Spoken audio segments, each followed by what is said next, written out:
All right, here we are on the 19th of Iyar, Hayom Yom. A very short Hayom Yom. It's a pity all the others are missing this one-liner, really a one-liner. Hasidus is divine intelligence. There's an oxymoron for you. Divine intelligence, in Yiddish it's göttlicher Verstand, godly understanding. Which is going to be, well, we'll explore this in the subject of today's Tanya, because it's a bit of an oxymoron. We can't understand God, and yet we have godly intelligence. And Hasidus delivers that. That's the one-liner. Hasidus is divine intelligence, an understanding which shows man how small he is and how great he can become. Also, at first glance, a contradiction, but obviously not. So, and we call Hashem, by the way, the one who is Noisei HaFachim. That's what one of the names the Kabbalists call him, the one who carries opposites. And I think we'll see a bit of that in today's Tanya. So let's go. Let's go with today's Tanya. Lessons in Tanya. Page 729. And the Kuti Amorim Tanya. Bottom of page Samech Tes. The last thing that the Alter Rebbe told us, and I'm paraphrasing because one of our classmates put it in these terms, Hashem shrinks himself for us. Whoop, pulls back the all-encompassing light, shrinks himself for us, and we should do the same for him. Shrink our own ego, our own natural self, and discover the teeny, here's a contradiction, the teeny and huge Pintele Yid which is within us, and give it over. That's all about hope, submission to this week, submission, give it over. Okay, with that, we'll start at the bottom of the page. And with this, we'll understand the good reason with the Kanas Achamim. Why the appropriateness, we'll put it that way, of the takana that the Chachamim made. Shetiknu birchas Krishma, they established that we should make the two bruchas of Krishma, shtaim lefanecha, two before. And these are, of course, if you look at this is a brucha that the first one is Baruch Hashem Yetzah HaMa'ores, thanking God for creating the big lights, the luminaries. And the second is who chose Ma'aboiche B'Am Yisrael Ba'ahava. So the Alter Rebbe is going to explore this question. What's the relationship of Hashem creating the Ma'ores, the big lights, and the holy animals which serve him? And that he chose Yisrael? What does that have to do with the declaration of Hashem is one? What's the place? Yeah, top of the page. So at first glance, the Alter Rebbe says, "In lahem shaychus klal in kriyashma." These two bruchas, at first glance, I'm putting in those words, don't appear to have any relationship to the Krishma, which is a declaration of Hashem's unity. And the Alter Rebbe isn't the first to highlight this question, as he brings from the Rashba of Sholem Ibn Aderet. He was a commentator on the Shulchan Aruch, the Rashba. And Shabbos Poskim and other Poskim also mention this question. What do the two bruchas before Krishna have to do with the concept of Krishna, which is declaring Hashem's unity? Why do we call them the blessings of Krishna?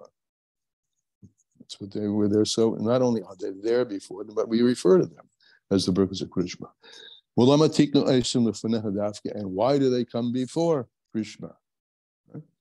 So all questions about the relationship between these two bruchas and Krishna. So now begins his teretz, his answer.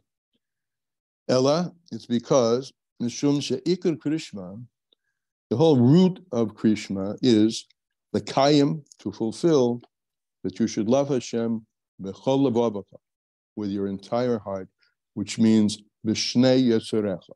Not only with your nefesh elokis, which goes without saying. Nefesh elokis is part of God. Of course, it's not going to have anything in itself but love of God. It's a love of who He is or who she is. But the nefesh bahamis, that's the big hiddush. Kol lechavecha, but be b'shnei yetzerecha, as the Chachamim tell us. You have to love God with your both of your yetzer toiv and your yetzer hara. In order to stand in front of anything which interferes with the love of God, you're going to need your animal as well as your godly soul. So that says, B'chol nafshecha.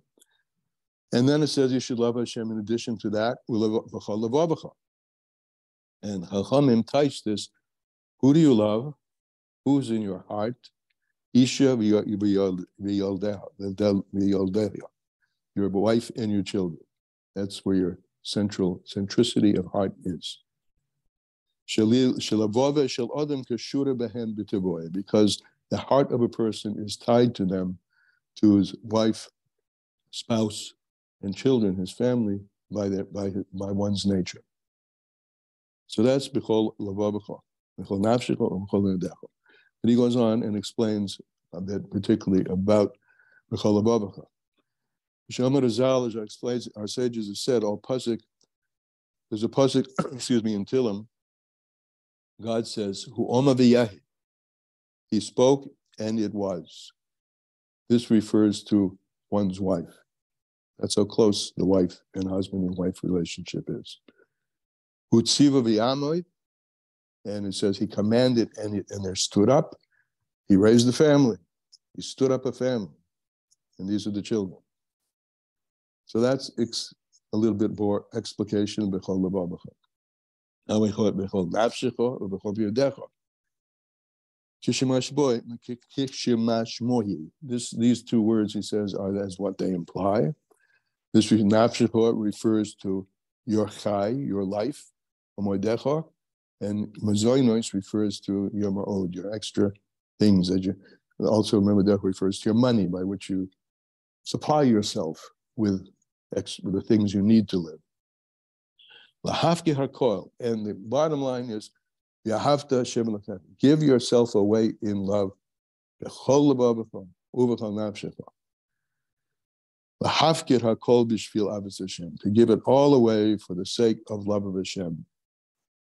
So these Birchas Krishna are going to have something to do with that. That's where he's going. How does a person come to this? To give oneself away totally? Therefore, so first he gave us the Birchas Yotze Or. Now what's the content of the Birchas Yotze Or? Rishon Nemarn says, the Mishnah repeats Barichas at length, Inyan Seder HaMalachim, the whole concept of the order of the angels. Who stand at the highest levels, in order to give us some sense of the greatness of a Kodesh Baruch Hu. The sense is how all of these angels, the Baruch Hu tells us, they're nullified. They're nullified in his light. That's what it says. They listen to him b'yira. Yira is particularly in awe, when it's translated awe, when you're blown away completely. You have no Messias except for him. Umagdishim, and they sanctify him. And they say, b'yira. This is yira. This is total awesome abnegation and negation of their selves and their oivdim, their servants, completely given over. And they say, Kodesh, Kodesh, Kodesh, which means, Kalema, they're acknowledging God as he has moved on my head. They're acknowledging that God is so great that as much hashpah that they're getting from him, there are levels of Hashem, this is the level of soive and muvdo, that they can't get, but they can't touch it, they can't feel it. It's hidden with all the things we've said about Ora Soive, but they acknowledge that it exists, and they acknowledge how awesome it is in that they're separate and can't get it. Shehu moved on them. And it's not enclosed in them. The Bechin is Gile, right? This is language we use for Soiviv quite often. It's not enclosed in them in a manner of Gile. It's concealed. Elamali Kola Oretz Kevoide. But where will you find the Or HaSoivev revealed? In the earth. Kola Koretz Kevoide, which is Knesset's world, the Jewish people, which is the source of the Knesset world, is the source of the Jewish people, Amaila, which starts in Malchus and Atzilus, and we learned before. V'Yisroel Lamata, we're connected with Hashem, with our mitzvahs. After we say this many times as Brahman Chassidus, mitzvahs Loshen Savta V'Hibur. We're connected to Him, and we're connected with His will, which is His Keser, which is driven from His Tanya, the pleasure that He wants. He wants a dwelling place in the lower world, and He establishes that through connecting us with His mitzvahs. So we are holding on to Soivev, as it were. And also the angels, the lower angels, the Seraphim are the higher degree of angel. You're finding the lower angels in the lower worlds, in the lower spiritual worlds. You're finding in the holy animals, but Rash Godel, they're very excited. And they say, Baruch Kavoid Hashem Yimakoimeh. Baruch, blessed is the Kavod, again, Kavod is Soivev, from its place. Why? Because they don't know its place. They don't know the place. They don't have the experience of Soiv Kol of the Kavod of Hashem. They say about Him, He is alone in Kodesh. But we do. We have the experience of that in our connection to Hashem through the Torah and the mitzvahs, which are given down here below. Remember the famous, well-known, the angels asked Hashem, why are you giving it to the Torah, since we're coming up to Mount Torah down here below? Why are you giving it to them, these lowly creatures down below? And what did Hashem answer? Klum Yetzirah. Do you have a Yetzirah? I'm giving it to them because they have a Yetzirah. And because they have the power to take that Yetzirah and turn it inside out and transform darkness into light through their performance of Torah mitzvahs, and with that to connect mamish to the organos. And then in the second bracha, the second bracha, which is the bracha's Avos Olam Ahavtanu, right?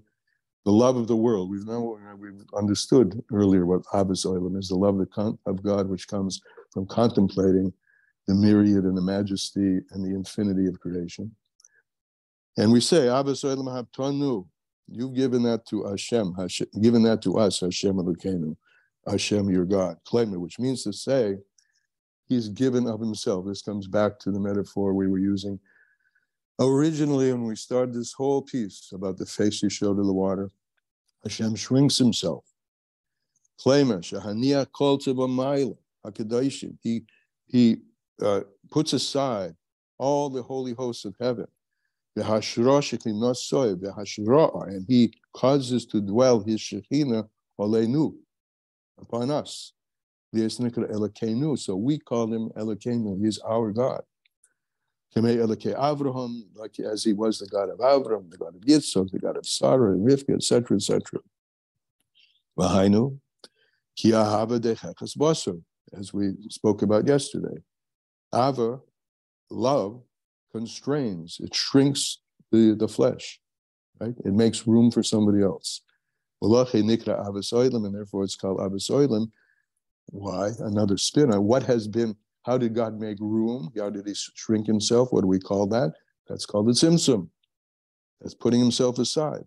That's Avos Olam Shehi, that love which He has for the world and His desire to have a world and have the Jewish people, us in it, serving Him for the sake of bringing about the transformation and the geula.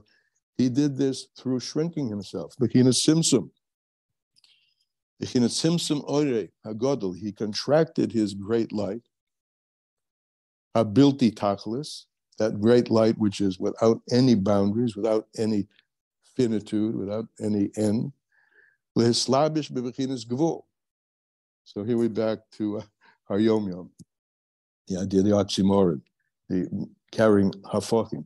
He takes what is, just read the words on the pages, bilti tachlis, which has no end to it, and He encloses it in boundedness and endedness, in such circumscription.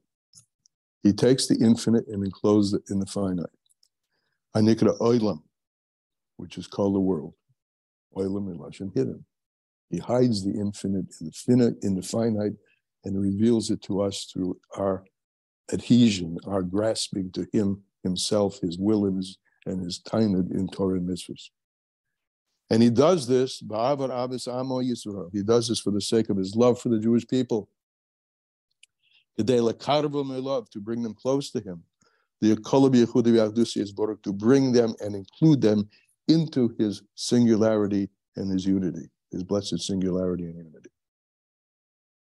And this is what it says. You had it's a great compassion that you've had upon us. Yisera, purity, Yisera, what it means extra. The extra compassion that you've had on us, the Jewish people down here below, in comparison to the hosts of heaven, who can't grasp this at all, but they are aware of it. They stand in awe of it. You chose us. Mikol ha'amim from all the nations. Every nation and every tongue. And you chose us. What distinguishes us at face value? It's the guf. You've actually chosen the Jewish body to perform. After all, it's the body with its animation from the animal soul that's designed to perform these mitzvahs. And without the body, of course, they can't be performed.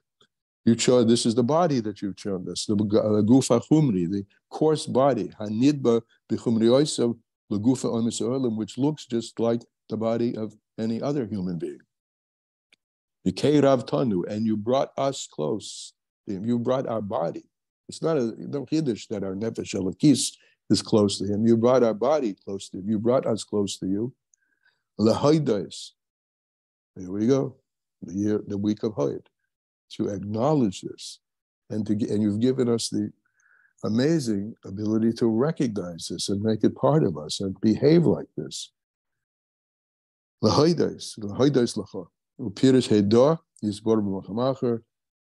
unfortunately for our day today, which is a day of Hoid, he is going to leave the explanation of Heidah, what Heidah means, in another place. But you guys have some of this in the other place in the charts I gave you with the many, many meanings of Hoid. Not all, it's impossible, but many of the meanings of Hoid, as Hoid is explicated in Hasidus.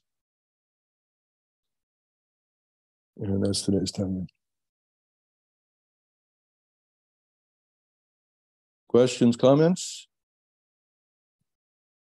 clarifications needed?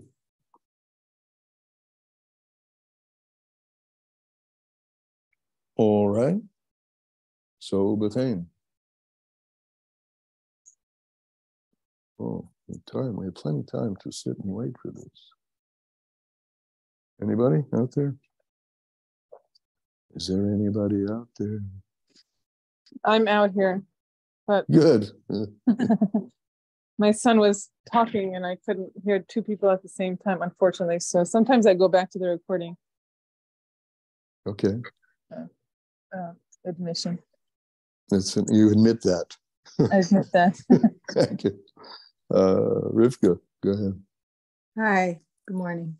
We're talking about Avas Olam here. I mean, I think it's distinguishing Avas Olam here from the way we talk about Avat Ilah, the higher love and the lower love. It's talking about the love of Hashem for the world. Yeah, exactly. That exactly all the effort, all the levels and efforts of creation that happened, although it was maybe instantaneous, because if Hashem wants something, it happens immediately. Yeah. It was all for this, the Tachton, the dear the Tachton. For his love of the world, right. And so we should feel very close and very honored and very responsible to fulfill Hashem's Ratzon in our very everyday life. Well, but yeah, and also, but the point is making here, we should feel very honored. This is back to the mashal, and thankful that he has shown such and does show such light upon us. That if this is the lover showing himself that I want to be your beloved. Right. So, with that gratitude comes responsibility. In the sense that that you're grateful for something, you show your gratitude in a practical way. Absolutely. Great. Anybody else? Comments? I'll just say that one thing I learned new today is that Knesset Yisrael is referring to some kind of thing in Olam HaTzilus and not us. It's some kind of spiritual version of us. We've actually Iyar has mentioned this many times already, but that's okay. Knesset Yisrael, it has two meanings. It's not a not. Knesset Yisrael is the Jewish people, but the source of the Jewish people in Kabbalistic terms is also called Knesset Yisrael, the place where all of Knesset Yisrael is gathered up, Knesset, right? Gathered together. Where is that place, which is the place of origin of Knesset Yisrael down here below? There's Knesset Yisrael above, which is Malchus of Atzilus. Yeah. We've had that, but, I mean, I'll tell you, one of the things that impresses me so much, I mean, who am I, right? I mean, I've been learning this Tanya, 50 years practically, and every time it's anew. And the reason for that has nothing to do with me. It has to do with the fact that this is Torah Shebek Chassidus. It's the written Torah of Chassidus, and just like the written Torah is explicable endlessly, infinitely, so is Tanya. Sometimes you learn something and it just like, whatever, you move on. And then other times you hear the same thing and you're like, oh, wow. Yeah, you got it. Right. I finally, exactly, nothing more to this. Right. There's this saying that nobody ever reads the same book twice. That's I like that. Very good. Particularly Chassidus and particularly Torah. Been read differently and continues to be forever. So that's something to be grateful for, huh? To be grateful that we have this, to be grateful that we can sit here and that we can go apart from this place and go to other places. We can delve into this, which is, I mean, it's about possession, a treasure house of the Jewish people that we need to. When great gratitude. Oh, I was thinking today about my. I'll let you talk. Sorry, my own haklata for today, coming from the Spheros. Hod is to generate, also to exude. Is connected with giving out hod, splendor, hod v'hoda, to generate gratitude. So one of my little haklatas today is that when I encounter people, generate that opportunity for them to thank Hashem. And that's what we've been given, partly what we've been given, the ability to, and the opportunity to bring godliness and awareness of it into the world. Sorry, I interrupted somebody. No? Well, I was just going to say that sometimes it's difficult, at least for me. It depends how you hook in. Like with Hasidus, there's not as much. I guess that comes when you talk about it or tell your own stories or maybe the Baal Shem Tov stories. But Tanakh itself is narrative. It's story. Sometimes it's poems. But with Tanya, it's not that. It's really the concepts themselves. You're getting like the straight stuff. You're not.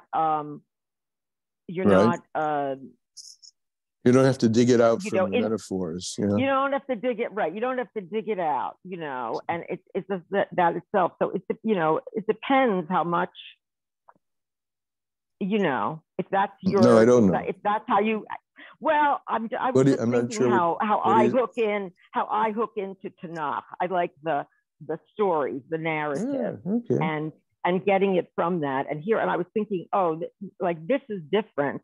And it's really good, but I was actually wondering if within Hasidus, if it's presented, I guess that would be stuff like Baal Shem Tov stories or maybe the greats and what they did in their life. But I was wondering what is offered in terms of narrative within Hasidus beyond this presentation. What you Hasidus, know what I mean? What you're asking, what Hasidus offers as narrative within Hasidus? No, as explanation of Hasidus. Like, in other words, Tanakh Tanakh is the stories. So Hasidus also has a narrative. I guess it's the Great Rebbeim and what they what they do in their life. How getting the lessons a different way is what I'm saying. With in a vitalized way through people. Well, yeah. There's the arum. That's called in Yiddish the arum of Hasidus, the surrounding, the environment of Hasidus. And there is an environment of Hasidus. The environment of Hasidus, as you're saying it, the environment of Hasidus is partly the stories that Hasidim tell. It's the verbringings of Hasidus. It's the shmuzin. It's the conversations we're having here today. That's the arum of Hasidus. It's the story around Hasidus. Mm-hmm. But just and it's interesting when you bring up Tanakh, the stories of Tanakh have stories around them, right? These are the Pirushim, the whole Pardes. You take the Tanakh, the whole of Tanakh is Torah Sheb'Ksav, written Torah, right? It's entirely written Torah, and it all has Pirushim. It has its environment, so to speak, is Pshat, Drush, Remez, and Sod. So the stories, the Tanakh has the stories, which is the Pardes, and the Pardes itself has its arum, which is largely, and maybe other people can add other dimensions to it, is the Hasidim, and the Hasidim getting together, and the Hasidim dancing, and the Hasidim lighting bonfires, and the Hasidim singing and expressing the depth that has been presented by has been nourishing them through their learning of Hasidus. And you see this in the lives of the Rebbeim. Absolutely. Yeah, exactly. Right, and in a way, I you like need that. it I more. like that idea. The lives of the Rebbeim are Pirush and Hasidus. I think that's a nice thing to think about. Sarala, you're up there from Sfat. Yeah, that's true. An additional way to respond to this idea of narrative is to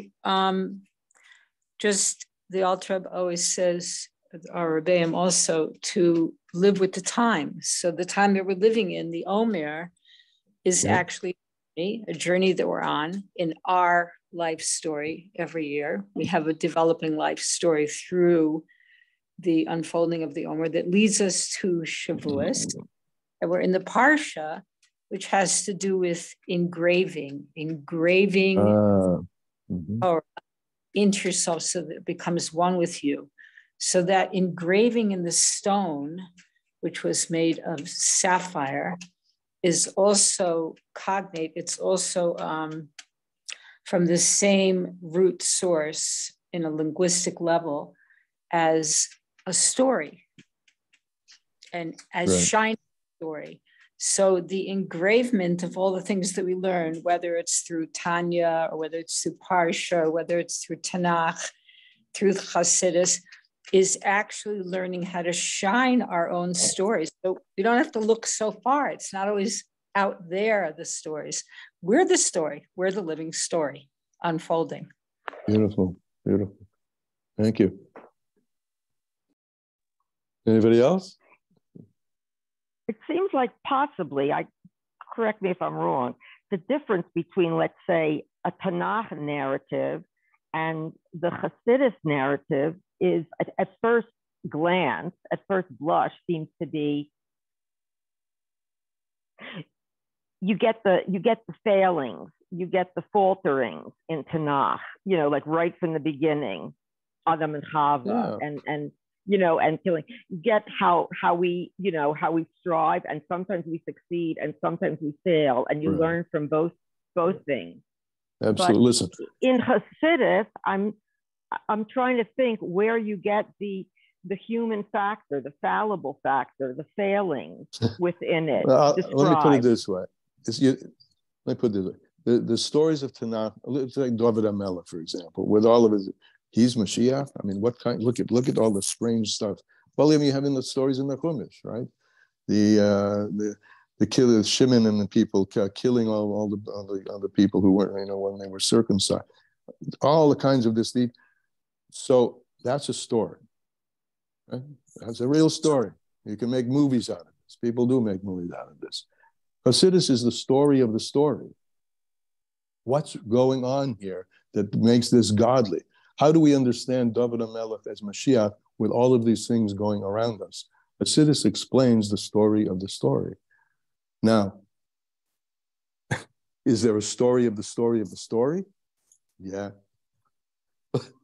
But let's leave that for the moment. But it's the story of the story. So it's a different kind of a movie whatsoever. You're saying it's a pirush on Tanakh. It's another pirush on Tanakh and how everybody's behavior was. You can superimpose on Tanakh. Let me just interrupt you, because on Tanakh itself, you have the Peshat, that's the story. You have the Remez, the Drush, and the Sod, and Hasidus and Kabbalah are the Sod. They're a different level. That's why I say it's the story of the story of the story of the story. That's Hasidus and Kabbalah. But it's not going to have the same. They're going to feel very different because they're very different levels. And that's, I think Hasidus is not idealized. If you're talking about where's the humanity in Hasidus, it's not idealized. I know the whole Tanya is talking to us in our humanity. Sure. It's just talking to us at a different level. It's not the blood and guts level, but it brings out the internality of the blood and guts. It's bringing up the panemius of the blood and guts, the heart of the heart. Or if you got 4 levels, the heart of the heart of the heart of the heart. And of course, it's going to have a different tenor to it, in a different linguistic and different language. Yeah, it's in first person, not third person. Yeah. Well, in a way, isn't it though, Rivka, isn't it idealized in a way? In other words, we get all the... This is not idealistic. This is deeper and deeper. Think of, instead of being idealized, it's internalized as you go deeper and deeper and deeper inside into the meaning. And that's where you'll find the Kodesh Kodashim. That's where you'll find the face of God. That's where you'll find you're getting closer to the depth of God himself. Maybe she's talking about the stories of the Rabbeim. I don't know. I think we'll leave this because I have to run. But I mean, rich stuff here. Bye. Thank you very much. Okay. Thank you all. We'll see you tomorrow. Thank you. Bye-bye. It's finally quiet. The music stopped about 11 o'clock last night.